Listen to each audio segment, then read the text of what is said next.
see that funky layout behind me? That's how much you stand out nowadays whenever you drive a sedan. And speaking of sedans, this Toyota Camry has been going on strong for years now, even while its competitors have faded away. This is the 4th model to come to India and the 9th generation overall. So let's see what makes it tick.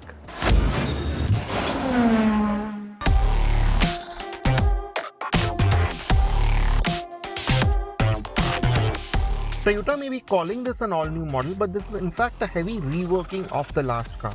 The most notable change is the new 5th gen hybrid system that pairs a 2.5-litre petrol motor with a 1.04 kWh lithium-ion battery pack, making a combined 230 PS, a 13 PS increase.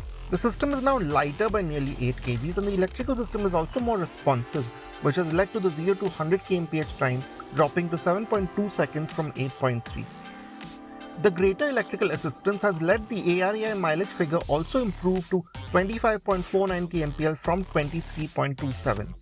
You said now it's still a typically sedan kind of low slung seating position, but a very neutral one. You're not especially low or slightly higher up like some new sedans do with that slightly SUV-ish theme when they go. It's very neutral, so if you're of any height, finding your seating position is very easy. The steering wheel feels nice to go with this leather. It's quite well done. The buttons, yeah, they have a slightly plasticky theme to them. And then we'll come to the hybrid powertrain. Yes, it makes more power than before, but it's also a more refined experience. Just generally the way the system works, the way it makes you feel behind the wheel, it's slightly more luxurious. It makes you feel like it's a bit better sorted. But to start with, it's fairly quiet. Again, it's not as quiet as, say, a petrol would be from a similar car. You do have that slightly rattly note to it that you have with most of these hybrids when the engine kicks in. But that's more or less at low speeds. Now at the 80 kph that I'm doing, it's perfectly fine. I don't hear the engine at all. There's just a little bit of road noise. So in that sense, it's okay. But what you do notice when you start driving the car is the responsiveness. That 208 Nm of just electric torque that you have, that's very nicely spread out.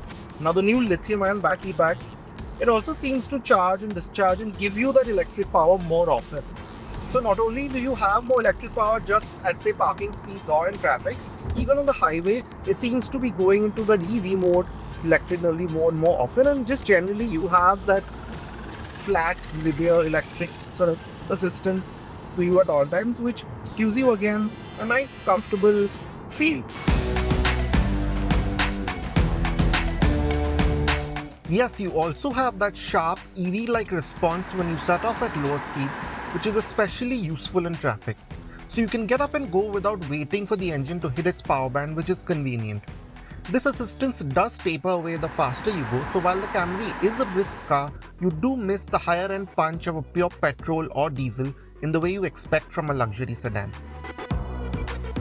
The Sport mode does help with this, where it keeps the engine more involved and gives you more control via engine braking, so you don't feel too far behind on the highway.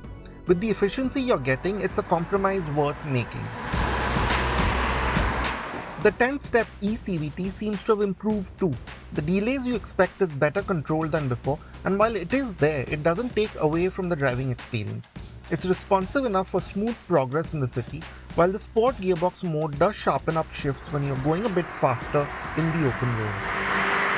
Toyota has managed to retain that great ride quality that's always been a Camry hallmark. So yeah, on the highway as we are right now, dead straight roads, triple-digit speeds, it has that solid feel to it.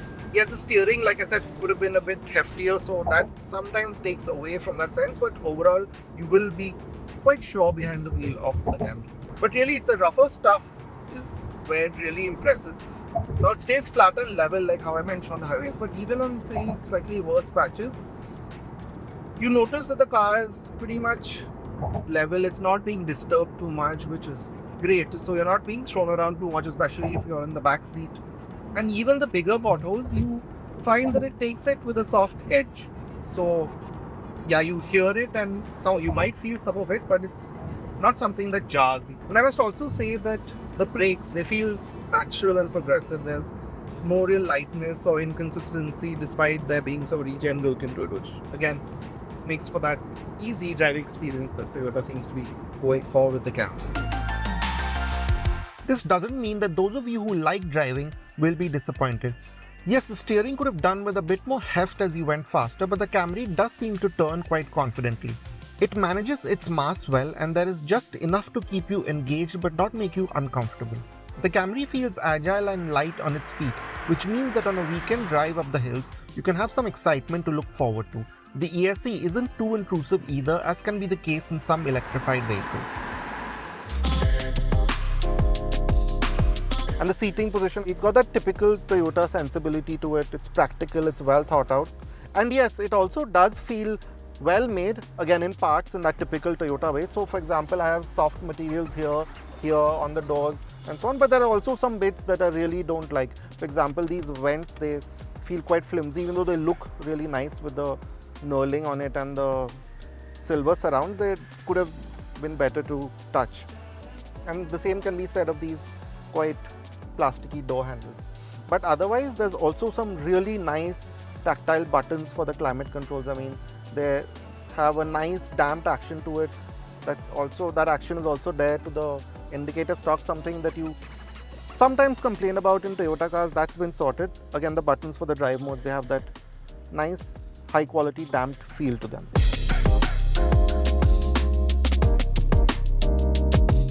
The infotainment and connectivity suite has taken a massive leap forward. The 12.3-inch touchscreen is as slick and responsive as anything else out there. Although again, you have a functional sense to it with the simple fonts and limited functions. But you have inbuilt navigation and wireless Android Auto and Apple CarPlay, as well as connected features. The instrument cluster, on the other hand, looks quite high-end with its sharp graphics and high-resolution displays. It shows you a good deal of information, but toggling through takes a bit of getting used to. You have a projector-type head-up display as well that complements this. And with the new design, there's also a good deal of practicality. For example, I have 3 Type-C charge ports in the front, a big space here aside from the cup holders, a big open cubby here, a very deep cubby in the middle right here with another 12-volt outlet, a wireless charger here, and some fairly deep door pockets. The Camry has taken a big step forward with its features. Arguably, safety has taken a bigger leap forward with ADAS now coming in. Now, for many of you choosing the Camry, the back seat really is the reason you'd probably get one, and Toyota does not disappoint. Yes, there are a few rough edges. Yeah, you don't have a panoramic sunroof, but to be honest, I don't miss it because it's still a bright, airy feeling space inside.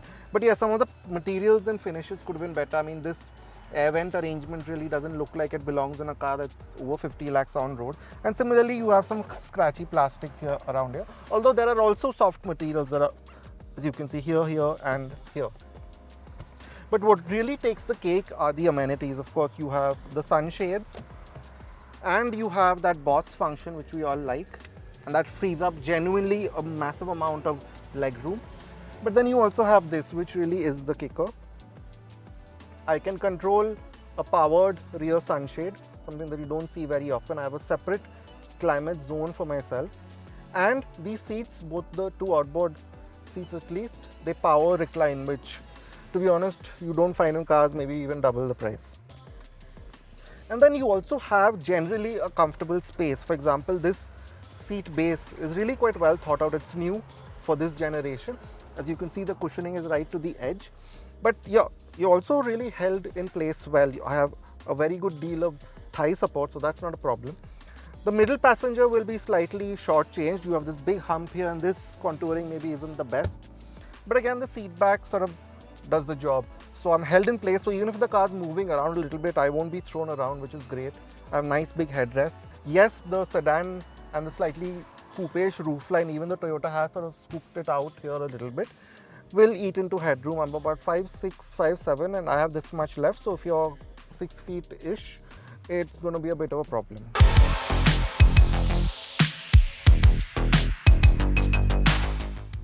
This Camry looks quite a bit more modern now with the new Toyota face. There's some aggression here with the C-shaped lighting and the wide band that connects the small headlamps. The 2-tier grille is also well done with the neatly arranged ADAS sensor and the Lexus-like elements. The heavier creases that go with this do the trick too. Not much has changed in profile, so you have a functional glass area and ground clearance is 145 mm, which in my experience was enough over some large speed breakers. The rear is again quite aggressive with a coupe-like rear window and spoiler-like element to the boot lid. The lighting carries the same theme as the front, while you have a touch more aggression in the bumpers. Now with the 500 litres of boot space that the Camry gives you, it's not the most that you can expect in a sedan, but it's okay. Your family trip will be taken care of. As you can see, the opening isn't too high, the lip, and you have a wide sort of low space like you do in most sedans. Yes, there are some bits that could have been better, like this exposed metal here and the speaker covers, they're not very nice. And this really quite flimsy cover too, it could have been much better. But what you do get, if I lift this, you get a full-size alloy spare wheel, which is something you rarely see nowadays.